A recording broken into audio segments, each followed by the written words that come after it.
സംസ്ഥാനത്തെ സർക്കാർ വകുപ്പുകളിൽ കാലപ്പഴക്കം ചെന്ന വാഹനങ്ങൾ വർദ്ധിക്കുന്നു. നിലവിൽ 10% മുകളിൽ വാഹനങ്ങളും കാലപ്പഴക്കം ചെന്നവയാണ്. ആരോഗ്യവകുപ്പിൽ മാത്രം പകുതിയോളം വാഹനങ്ങൾ 15 വർഷം പിന്നിട്ടു. പുതിയ മതിയായ വാഹനങ്ങൾ നൽകുന്നില്ല. സർക്കാരിന്റെ കടുത്ത സാമ്പത്തിക പ്രതിസന്ധിയാണ് കാരണമെന്ന് സൂചന. സംസ്ഥാനത്തെ കടുത്ത സാമ്പത്തിക പ്രതിസന്ധി സമസ്ത മേഖലകളെയും ബാധിക്കുന്നുണ്ട്. സാമ്പത്തിക ഞെരുക്കം കാരണം കാലപ്പഴക്കം ചെന്ന വാഹനങ്ങൾ മാറ്റി പുതിയ വാഹനങ്ങൾ പോലും വിവിധ വകുപ്പുകൾക്കും ഏജൻസികൾക്കും നൽകുന്നില്ല. സർക്കാർ മേഖലയിലെ 10% മുകളിൽ വാഹനങ്ങളും 15 വർഷത്തിനപ്പുറം കാലപ്പഴക്കമുണ്ട്. ആരോഗ്യവകുപ്പിൽ മാത്രം 507 വാഹനങ്ങൾക്കാണ് കാലപ്പഴക്കമുള്ളത്.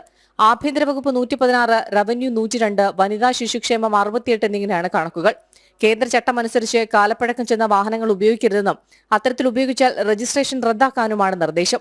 സുരക്ഷ മുൻനിർത്തി രജിസ്ട്രേഷൻ റദ്ദാക്കുന്നതിനും വാഹനങ്ങൾ മാറ്റുന്നതിനും കഴിഞ്ഞ ജനുവരിയിൽ 150 കോടി രൂപ കേന്ദ്ര സർക്കാർ അനുവദിച്ചിരുന്നു.